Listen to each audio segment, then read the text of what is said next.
Well, hello and welcome to this edition of River City Blue. I'm your host, Corporal T.B. Scearce, and we do appreciate you joining us as we roll right on into 2014. It's hard to believe that we have quite a few episodes under our belt already, but we're so thankful that you have taken a few minutes to watch, and hopefully you'll learn something today. I am joined today by a very special guest. We're actually have several guests today, but this is our first guest of the day, and this is Amanda Oakes. Amanda, thank you so much for being with us today. My pleasure.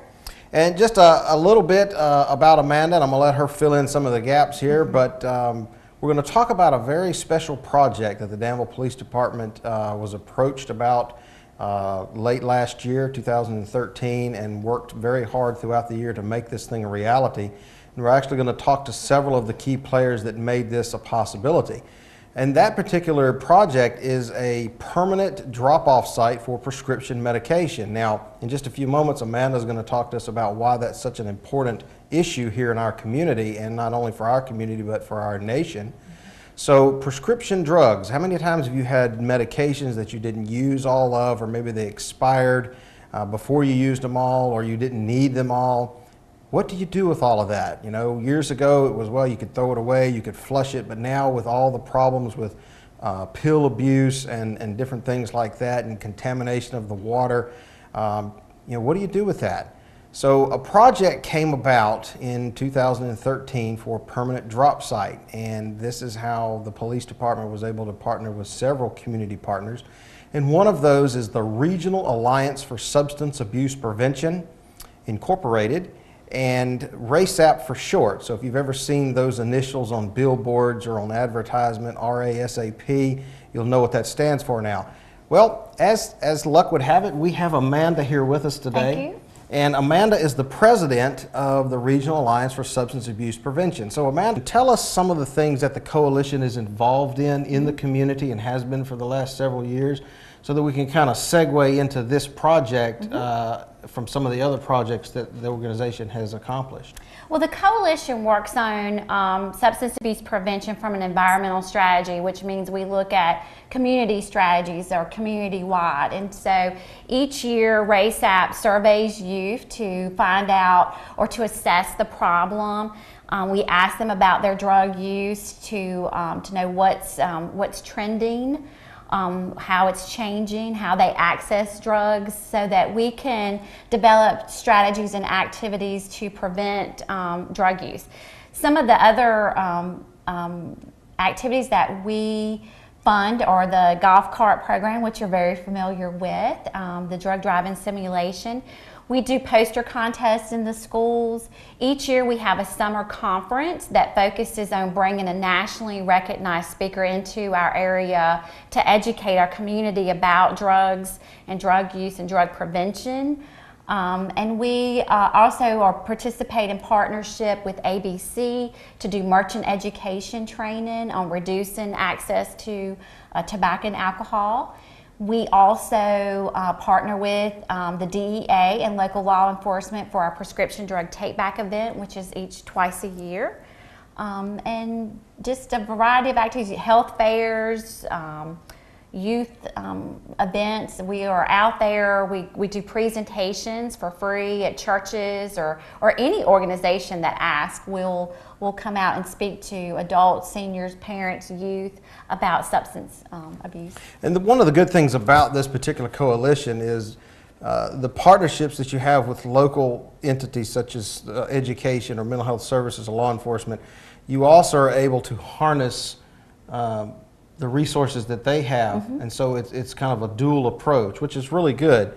Now, you mentioned the National Prescription Take-Back, and that is something the Danville Police Department has been involved in quite heavily over the last several years, and with a lot of help from RASAP. We do appreciate that very much.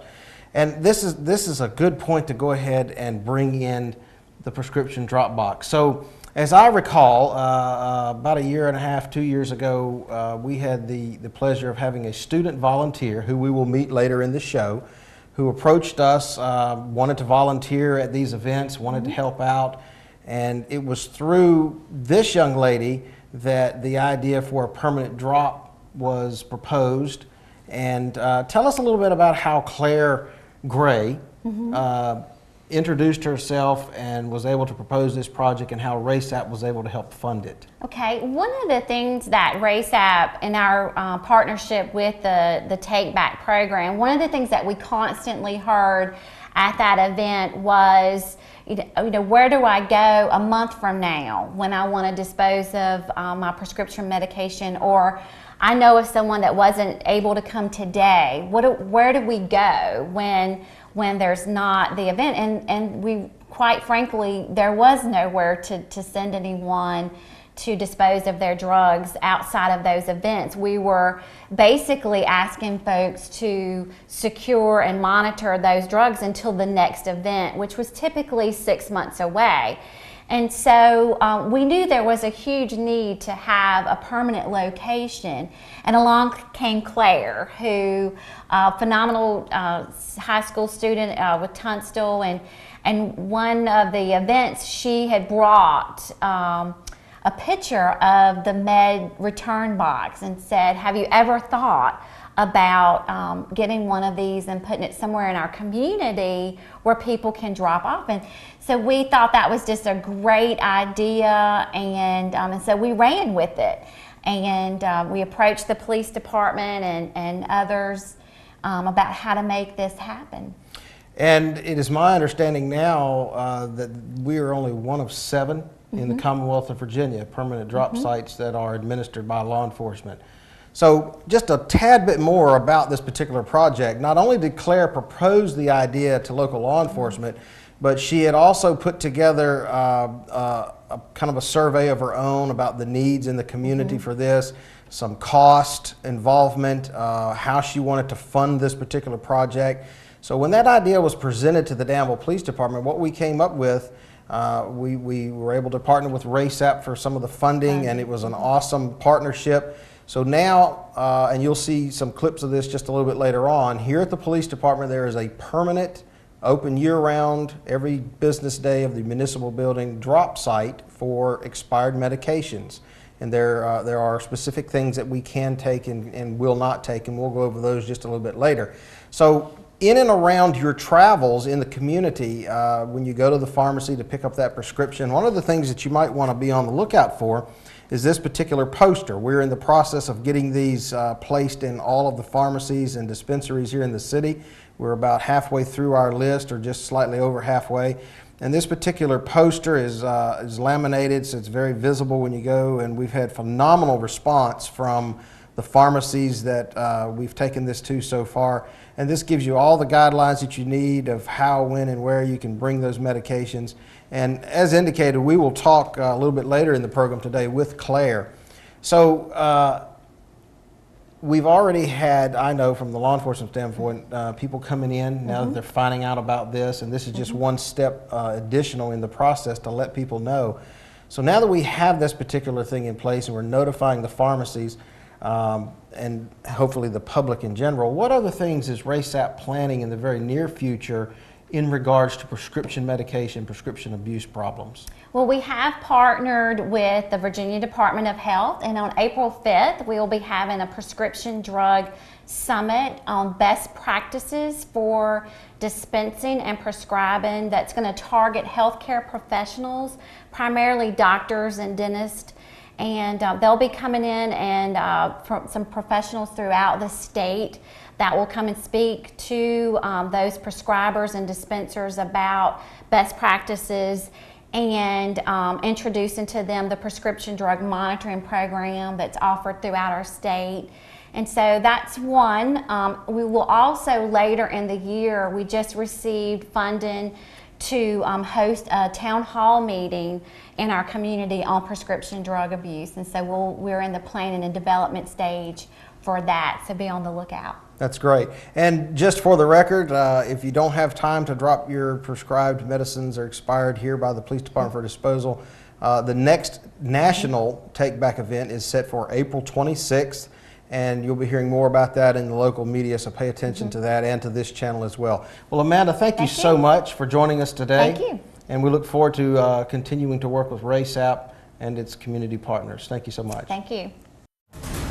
Hello, I'm Corporal T.B. Scearce with the Danville Police Department, here to challenge you to a game of suspicious or not. You observe someone walking with a flat screen TV. You witness someone taking items from a neighbor's house when they're not home. You witness persons carrying items into or out of wooded areas or abandoned houses. Suspicious or not? Congratulations if you answered yes to all three. Now what to do with all that information? If you know the whereabouts of a wanted person or have information that may lead to an arrest on a recent crime, call the Danville Police Department at 799-5111. If you wish to remain anonymous, consider using Crime Stoppers, 793-0000. Information to Crime Stoppers could lead to a cash reward if information leads to an arrest and/or conviction. Well, welcome back to this edition of River City Blue. And as you can see, we're joined now by the Danville Police Department Chief of Police, Philip Broadfoot. Chief, we thank you for taking a few minutes to be with us today. Certainly. And we want to get the Chief and the administration of the Danville Police Department's perspective on the med return box, the permanent prescription drop-off device that we've been talking about all episode long. And so we've asked Chief Broadfoot if he would take a few minutes of his valuable time and explain how this project came to be and why it was so important and why the administration felt that it was a good fit for our department. And Chief, it is our understanding currently that we're only one of 7 in the Commonwealth of Virginia law enforcement permanent drop sites that use this particular device, the med return box. So from an administrative standpoint, give us a little insight on the thought process that went into accepting this proposal. Well, first off is you and the rest of the department certainly thought it was a very good idea, and we want to thank you for taking the lead in making this happen. But it was a suggestion and a project from a local high school student, and she recommended that these medicine drop boxes be placed at various locations. And having one in the police department is a central location. It's open 24 hours a day, and people usually know exactly where their law enforcement agency is. So it was a good mix and a good fit to have one here permanently installed. And the other reason is that it's a serious problem when people don't know how to get rid of their expired medicines or their unneeded or unused medicines. And usually they collect in the medicine cabinet where they are taken and abused by other family members, and having a place where you can dispose of them safely so that they don't go into the water system or into the garbage and therefore poison a whole lot of other people. It's very good that we have these types of disposal boxes all around the Commonwealth. I hope every law enforcement agency adopts them. And for us, it did require a little bit of policy adaptation. It wasn't something that, we were collecting for evidentiary purposes, anything along that line. So that's probably one of the reasons it took a little bit longer, about a year, to get the whole process in place. Is that correct? That's right. We're an accredited agency through the Accreditation Association here in Virginia, and I'm very proud of that accreditation. We've been accredited a number of times, and we want to keep that accreditation. And part of the accreditation standards didn't anticipate this type of medicine drop-off box within the confines of the police department and having us handle that. So we had to make some changes in that process in order to allow us to do it, and we were successful in making all that happen and changing our policy to accommodate that, and so now we have it. And I know just from looking at statistical information here in our area, we do have the occasional report of prescription medication theft or prescription abuse, but on the national scale, it's really an epidemic. And so having this resource here, it enables us to provide yet another service for the citizens that we serve, and that is of course what we're here for, is to serve the citizens. So Chief, we appreciate you taking a few minutes to be with us here on River City Blue and kind of go over the importance of this particular project that the Danville Police Department has endeavored to produce for our citizens. And hopefully this project will take off here very shortly, and we'll have a good load of things to dispose of. I hope so, and I have confidence that everyone will bring their medicines down, and thanks to you and Claire for putting all this together, and RACEP. Thank you, sir.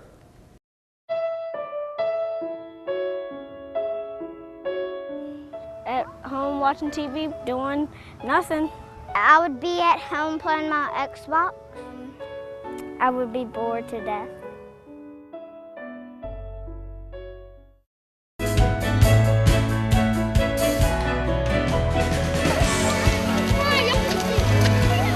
Because it's very fun here. I made new friends. The best thing in my life. I've been here since 2009.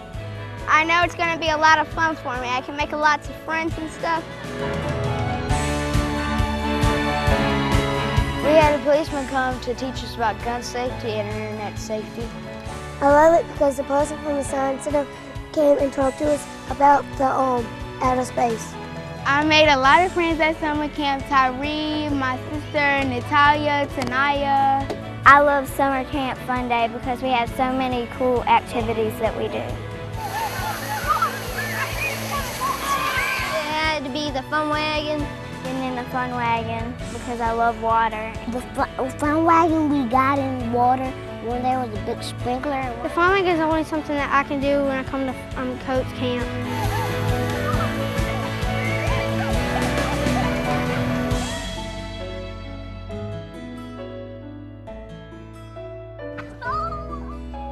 Just playing around with my friends and stuff.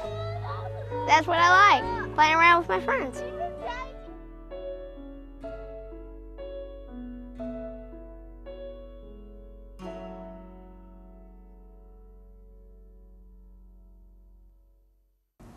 Well, welcome back, and as you can tell, we're joined with yet another guest on this edition of River City Blue, and I have with me today Claire Gray. Claire, thank you so much for taking a few minutes to be with us on River City Blue. Thank you for inviting me.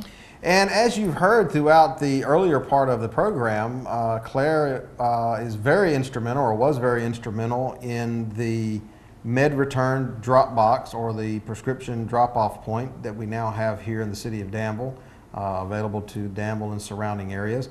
So we wanted to introduce you to Claire and to find out a little bit about her and why this project was so important for her. So real quickly, Claire, tell us a little bit about yourself.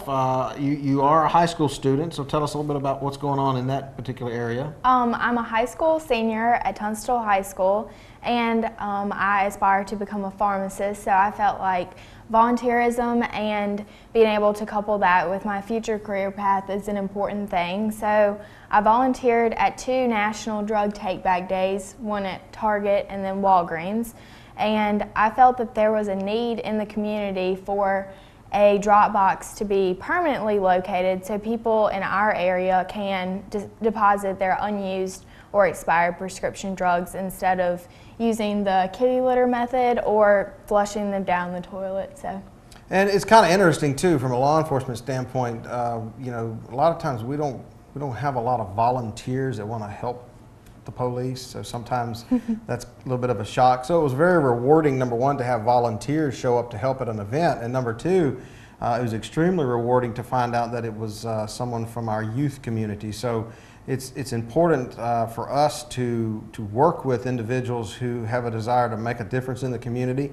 And when we pitched Claire's idea to the police administration, as we found out earlier, they were on board with it, and we were able to partner locally with RACEP, the Regional Alliance for Substance Abuse Prevention Incorporated, and they were able to assist with funding. And it's kind of interesting to point out that when you approached us with this idea, you actually had a plan in place, or preliminary plans to help fund the project. Mm-hmm. And you thought it was going to require a lot of legwork and letter writing. Yes, I was ready to write letters. And all it took was a couple phone calls and a grant, and everything was done and done. So just so you'll know too, this particular project cost a little over $1,000 to get the box here in place. And then after we had the box in place and we did a few initial media releases on it, Claire actually approached us with phase 2 of the project. Tell us a little bit about phase 2 and why it was so important to help get the word out about the product now that we had it in place. Well, I feel like it's important for the pharmacies and also the community to realize what we have installed, and there's only one of 7. This is one of 7 of the boxes in Virginia, which is huge for this area since it's smaller and rural. So what I did is I proposed a pamphlet to be able to hand out to pharmacies in our surrounding areas. So we've begun handing pamphlets out in Yanceyville, Chatham, Gretna, and Danville. And this is an example again of the pamphlet that we've had printed up. There's all kinds of information on here about why you should dispose, what is accepted, what is not accepted. So when you visit your local pharmacy, and if you've ever had that question, hey, what do I do with this medication if I don't use it all, or can I bring it back? And of course, they're not able to take it. They should be able to point you to one of these. We've had phenomenal response thus far in getting these placed in pharmacies in prominent locations for people to view them. And of course, the box is located here at the Danville Police Department, and we've got just a few more of these to get in place, and we should have quite a bit of advertising out there. Now, just by way of follow-up, we are still participating nationally and annually, twice a year, with the DEA and their prescription take-back events. So if you don't have time to drop by the police department and dispose of those meds, usually in the spring and fall, the next one is scheduled for April the 26th. There'll be more information coming out very shortly in the newspapers and on local media, so be in tune for that. Claire, is there anything you'd like to add to this quick interview about why it's important, especially for youth, to pay attention to this from your perspective? Well, from my perspective, I feel like it's an issue for this area, but especially people my age. I think me being able to get involved both with the police department and RACEAP, it offered a different view and different perspective, you know. So I think that opens people's eyes, and it makes it important that they know where to dispose of these so they don't get into the wrong hands. Well, we do appreciate your input on this. We do appreciate you taking the time to be involved in your community, and we hope that that's an example to other people out there. Thank you so much for taking a few minutes with us here on River City Blue. Thank you for having me.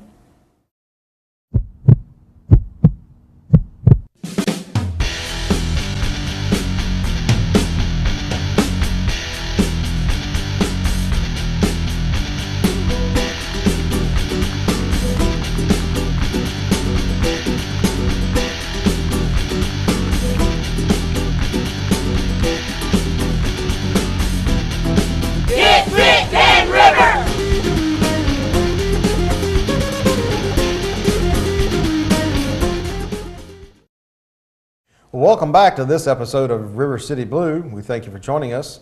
And switching gears just a little bit, we're joined now by Corporal David Whitley. David, thank you for joining us here today. Thank you, Corporal Scearce. And we're going to get to Corporal Whitley in just a moment, but first I want to introduce what we're talking about, and that is a new endeavor, well, fairly new for the Danville Police Department, called CIT, and we're going to let Investigator Whitley explain a little bit about that. And also to tell us a little bit about himself and what he brings, because as part of this program, you know, from past interviews and past editions of this program, we want to introduce you to the men and women of the Danville Police Department so that you know who is here to serve you.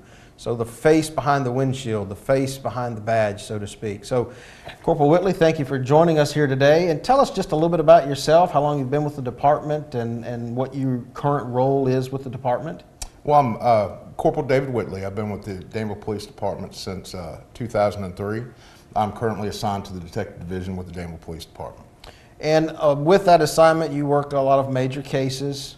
Yes, I did. Everything from burglaries to homicides and everything in between. That's correct. And over that length of time, 2003, that's a good long number of years. Have you been able to specialize in anything? Are you instructor status? Tell us a little bit about that. I'm a general Department of Criminal Justice Services certified general instructor. I am a defensive tactics instructor. I have in the past been an instructor on chemical munitions, distraction devices, and our chemical spray that we deploy on our duty belts. And that's important because as new officers come on to the department, and both of us being general instructors, we have an opportunity to work with them at the academy level, and before they ever hit the streets, they know exactly what we've been through. They know exactly what the policies are, what the current laws are, And by having that expertise in-house, that really benefits the department from a standpoint of the guys and girls coming out of the academy. They're going to know exactly what they need and have the tools they need when they hit the street. That's correct. It's always easier to teach from experience, so to speak. And that's good.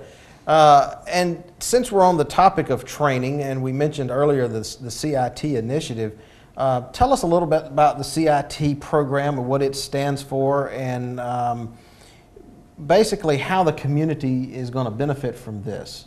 CIT is a Crisis Intervention Team. What that is, it's an initiative where we are in the process of training officers above and beyond what they get in the academy to deal with what we refer to as consumers. When you have individuals who are suffering from any number of mental illness,